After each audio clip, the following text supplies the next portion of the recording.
ಖುಷಿ ಆಯಿತು. Yelumale cinema house full shows ನೋಡಿ, ಎಸ್ಪೆಷಲಿ ಇವತ್ತು ಎಲ್ಲ ಪ್ರೇಕ್ಷಕರ ಜೊತೆ ಕೂತ್ಕೊಂಡು ನೋಡಿದ್ದು ಭಾಳ ಚೆನ್ನಾಗಿ ಎಂಜಾಯ್ ಮಾಡ್ತಿದ್ದಾರೆ. ನನಗೆ ಥ್ರಿಲ್ಲರ್ಗಳಲ್ಲಿ ಭಾಳ ಇಷ್ಟ ಆಗಿದ್ದ ಸಿನಿಮಾ ಇದು. ಅಂದರೆ ನಿಮಗೆ ಲವ್ ಸ್ಟೋರಿ ಥ್ರಿಲ್ಲರ್ ಒಂದು ಒಳ್ಳೆ ಲವ್ ಸ್ಟೋರಿನ ಇಷ್ಟು ಥ್ರಿಲ್ಲಿಂಗಾಗಿ ಹೇಳೋದು ಭಾಳ ಕಷ್ಟ ಆಗುತ್ತೆ. ತುಂಬ ಚೆನ್ನಾಗಿ ಬರೆದು ಎಕ್ಸಿಕ್ಯೂಟ್ ಮಾಡಿದ್ದಾರೆ ಇಡೀ ಟೀಮು.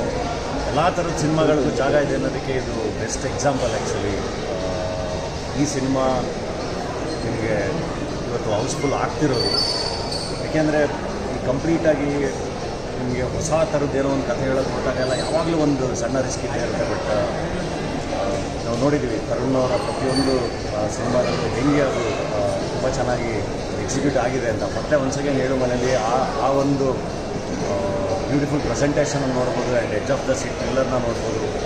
ತುಂಬ ಮನಸ್ಸು ತುಂಬಿಕೊಳ್ಳೋಂಥ ಸೀನ್ಗಳು. ನಮಗೆ ಖುಷಿಯಾಗಿದ್ದೇನು ಅಂದರೆ ನಾವು ಕುತ್ಕೊಂಡು ನೋಡಬೇಕಾದ್ರೆ ಓಕೆ ಇಲ್ಲಿ ಆಡಿಯನ್ಸ್ ವಿಸಿಲ್ಗಳು ಶುರುವಾಗುತ್ತಲ್ಲ, ಅದು ಬಹಳ ಖುಷಿ ಕೊಡುತ್ತೆ. ಆ್ಯಂಡ್ ಅದ್ಭುತವಾದ ಪರ್ಫಾರ್ಮೆನ್ಸ್. ಆ್ಯಂಡ್ ಪುನೀತ್ ರಂಗಸ್ವಾಮಿ ಅವರು ಭಾಳ ಅದ್ಭುತವಾಗಿ ಪ್ರೆಸೆಂಟ್ ಮಾಡಿದ್ದಾರೆ ಸಿನಿಮಾನ. ತುಂಬ ಚೆನ್ನಾಗಿ ಕಟ್ಟಿದ್ದಾರೆ. ಆ್ಯಂಡ್ ಆ್ಯಕ್ಟಿಂಗು ಅಷ್ಟೇ, ರಾಣಾ ಇರಲಿ ಆ್ಯಂಡ್ ಪ್ರಿಯಾಂಕಾ ಆಚಾರ್ಯ ಇರಲಿ, ಕಾಸ್ಟಿಂಗ್ ಬಗ್ಗೆ ಅಂತ ಹೇಳೋಂಗೇ ಇಲ್ಲ. ಕಿಶೋರ್ ಅವರಿರಲಿ ಎಲ್ಲರೂ, ಚಕ್ರವರ್ತಿ ಬಾಬು ಸರ್ ಇರಲಿ, ತುಂಬ ಅದ್ಭುತವಾಗಿ ತುಂಬ ಒಳ್ಳೆಯ ಸಿನಿಮಾ. ಭಾಳ ಖುಷಿ ಆಯಿತು ಸಿನಿಮಾ ನೋಡಿ. ಆ್ಯಂಡ್ ಹೌಸ್ಫುಲ್ ಆಗ್ತಿರೋದು ನನಗೆ ಭಾಳ ಖುಷಿ. Congratulations, super. ಇನ್ನೊಂದು ಸಕ್ಸಸ್ಗೆ ಥ್ಯಾಂಕ್ ಯು. ಏಳು ಮಲೆ ಅಂತಂದರೆ ಏಳು ಬೆಟ್ಟ ಅಂತ ಅರ್ಥ. ಸೊ ಆ ಬೆಟ್ಟದಲ್ಲಿ ಹೆಂಗೆ ಹಲವಾರು ಖನಿಜಗಳು, ರಿಸೋರ್ಸ್ಗಳು ಹೆಂಗೆ ಇರುತ್ತೆ, ಹಾಗೆ ಇದರಲ್ಲಿ 7 ಲೇಯರ್ಗಳಲ್ಲೂ ಅದರ ಅಷ್ಟೊಂದು ರಿಸೋರ್ಸ್ಫುಲ್ ಇರುವಂಥ ಸ್ಕ್ರೀನ್ ಪ್ಲೇ, ಕ್ಯಾರೆಕ್ಟರೈಸೇಷನ್ನು, ಸಂಭಾಷಣೆ, ಮ್ಯೂಸಿಕ್ಕು, ಎವ್ರಿ ಹಂತದಲ್ಲೂ ಒಂಥರ ಫ್ಲಾಲೆಸ್ ಅಂತಾರಲ್ಲ. ಎಂಥದ್ದೇ ಚಿತ್ರಗಳಲ್ಲೂ ನಾವೇನೋ ತಪ್ಪು ಹುಡ್ಕೋಕ್ಕೆ ಸಾಧ್ಯ ಆಗುತ್ತೆ. ಬಟ್ ಈ ಚಿತ್ರದಲ್ಲಿ ತಪ್ಪೇ ಹುಡ್ಕೋಕ್ಕೆ ಸಾಧ್ಯ ಇಲ್ಲ. ಯಾಕೆಂತಂದರೆ ಬಿಗಿನಿಂಗಿಂದ ಎಂಡರ್ಗೂ ಅಟ್ಲಾಂಟಾನಾಗಿದ್ರೆ ಅವ್ರು ಕೇಳ್ತಾ ಇದ್ರು ಹೆಂಗಿದೆ picture, beam to beam blockbuster ಹೇಳಿದೆ. ಸೊ ಅದ್ಭುತವಾದಂಥ ಸಿನಿಮಾ. ಪುನೀತ್ ರಂಗಸ್ವಾಮಿ ಅವರ ಮೊದಲನೇ ಡೈರೆಕ್ಷನ್ನಲ್ಲಿ ರಿಯಲಿ ಇಷ್ಟು ಮೆಚ್ಯೂರಿಟಿ, ಇಷ್ಟು ಟೇಕಿಂಗ್ಸಲ್ಲಾಗಲಿ, ಪರ್ಫಾರ್ಮೆನ್ಸಲ್ಲಾಗಲಿ, ಲ್ಯಾಂಡ್ ಮಾಡೋದ್ರಲ್ಲಾಗಲಿ ಅದ್ಭುತ. ಒಬ್ಬ ಡೈರೆಕ್ಟ್ರು ಪ್ರೊಡಕ್ಷನ್ ಮಾಡಿದ್ರೆ ಒಂದು ಸಿನಿಮಾದ ಎಸೆನ್ಸೇ ಬೇರೆ ಇರುತ್ತೆ ಅನ್ನೋದಕ್ಕೆ ಈ ಸಿನಿಮಾ ಸಾಕ್ಷಿ ಅಂತ ಹೇಳಕ್ಕೆ ಇಷ್ಟಪಡ್ತೀನಿ. ಮತ್ತು ಮೋರೋವರ್ ಇವತ್ತು ಎಲ್ಲ ಕಡೆ ಹೌಸ್ಫುಲ್ ಆಗ್ತಾ ಇರೋ ನ್ಯೂಸ್ ಕೇಳಿ ಇನ್ನೂ ಖುಷಿ ಆಯಿತು. ಎಲ್ಲರ ಪರ್ಫಾರ್ಮೆನ್ಸು, ಡಿ ಮಾನ್ ಅವ್ರ ಮ್ಯೂಸಿಕ್ಕು, ಬ್ಯಾಕ್ಗ್ರೌಂಡ್ ಸ್ಕೋರ್, ಚಿಂದಿ ಆ್ಯಂಡ್ ಪರ್ಫಾರ್ಮೆನ್ಸ್, ರಾಣಾ ಅವರು, ಪ್ರಿಯಾಂಕಾ ಅವರು, ಮತ್ತು ಎಂಟೈರ್ ಕಾಸ್ಟಿಂಗ್ ಮಾಡಿರೋಂಥ ಪ್ರತಿಯೊಂದು ಪಾತ್ರಗಳು. ಅಂದರೆ ಏನು ಅಂತಂದರೆ every edge of the seat. ಈಗೇನಾಗುತ್ತೆ, ನಾವೇನೋ ಒಂದು ಪ್ರಿಡಿಕ್ಟ್ ಮಾಡಿದ್ರೆ ಅದು ಹಂಗೆ ಆಗಲ್ಲ, ಬಟ್ ಇನ್ನೇನೋ ಅದಕ್ಕಿಂತ ಬ್ಯೂಟಿಫುಲ್ಲಾಗಿ ಪ್ರೆಸೆಂಟ್ ಆಗ್ತಾ ಇರುತ್ತೆ.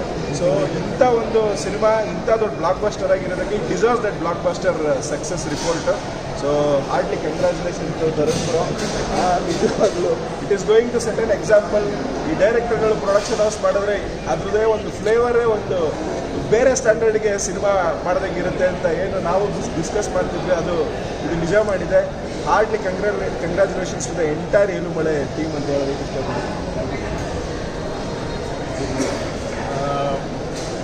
ಒಂದಿಷ್ಟು ಪಿಕ್ಚರ್ ನೋಡಿದಾಗ ಅಷ್ಟೇ ನಮಗೆ ಭಯಂಕರ ಒಂದು ಸ್ಯಾಟಿಸ್ಫ್ಯಾಕ್ಷನ್ ಸಿಗುತ್ತೆ.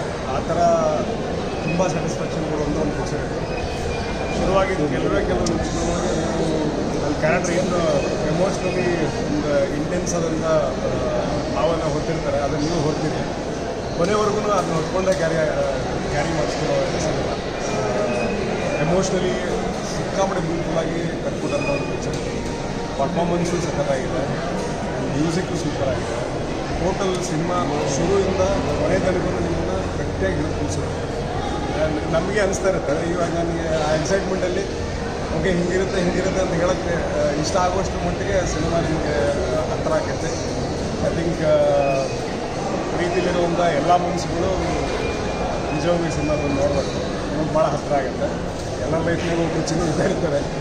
So please come and watch enjoy the cinema. Thank you. And ಇಡೀ ತಂಡಕ್ಕೆ ಇನ್ನೊಂದು ಒಂದು ಇಡೀ ಇಂಡಿಯಾ ತಿರುಗಿ ನೋಡೋದಂಥ ಒಂದು ಇನ್ಸಿಡೆಂಟ್ನ ಮಧ್ಯದಲ್ಲಿ ಅದನ್ನು ಬ್ಲೆಂಡ್ ಮಾಡಿರೋ ರೀತಿ ಮೈಂಡ್ ಬ್ಲೋಯಿಂಗ್ ಸ್ಕ್ರೀನ್. ಅದು ಮಾತ್ರ ನಾನು ಎಲ್ಲಿಗೆ ಹೋಗುತ್ತಿದ್ರು ಅಂತಂದ್ರೆ ಅದನ್ನು ರೌಂಡ್ ಅಪ್ ಮಾಡಿರೋ ರೀತಿಯೂ brilliant. I think that reality plus creativity ಎರಡು ಮ್ಯಾಚ್ ಆದಾಗ ಇಂಥ ಒಂದು ಬ್ರಿಲಿಯಂಟ್ ಮಾಸ್ಟರ್ ಪೀಸ್ ಬರುತ್ತೆ ಅಂತ ಹೇಳೋಕ್ಕೆ ಇಷ್ಟ. ಅದು ಮರ್ಬಿಟ್ಟು ಅದಕ್ಕೆ ಇಷ್ಟಪಟ್ಟು ಹೇಳ್ತೇನೆ. It's A beautiful surprise. ನಾವು ಇಂಟ್ರೋಲ್ ಪಾಯಿಂಟಲ್ಲಿ ಡಿಸ್ಕಸ್ ಮಾಡ್ತಾ ಇದ್ದೀವಿ, ಹೆಂಗಿಲ್ಲ ಇದು ಹಿಂಗೆ ಆಗಬೇಕು, ಅದರಿಲ್ಲ ಬೇಜಾರಾಗ್ಬಿಡುತ್ತೆ ನನಗೆ ಅಂತ ಆ್ಯಕ್ಚುಲಿ ಭಾಳ ಖುಷಿ ಆಯ್ತು ನನಗೆ. ಸಖತ್ತದು. ಆ್ಯಂಡ್ ಒಂದು ಇನ್ನೋಸೆನ್ಸ್ ಇದೆ, ಅಂದರೆ ಇಬ್ಬರು ಏನು ಪರ್ಫಾರ್ಮ್ ಮಾಡಿದ್ದಾರೆ ಇನ್ನೋಸೆನ್ಸ್, ಅದರಲ್ಲಿರೋ ಇನ್ನೋಸೆನ್ಸ್ ಎಷ್ಟು ನೀಟಾಗಿ ತಟ್ಟುತ್ತೆ ನಿಮ್ಮ ಮನಸ್ಸಿಗೆ. ಎಂಡ್ ಆಫ್ ಇಟ್ ಅದೊಂಥರ ನೀವು ಒಂದು ಮೂಮೆಂಟ್ ಬರುತ್ತೆ, ಆ ಮೂಮೆಂಟಲ್ಲಿ ಚೋಕಿಂಗ್ ಗಂಟು ಕಟ್ಟುವಂಥ ಅನುಭವಿಸಿ. Please watch. ಮಸ್ಟ್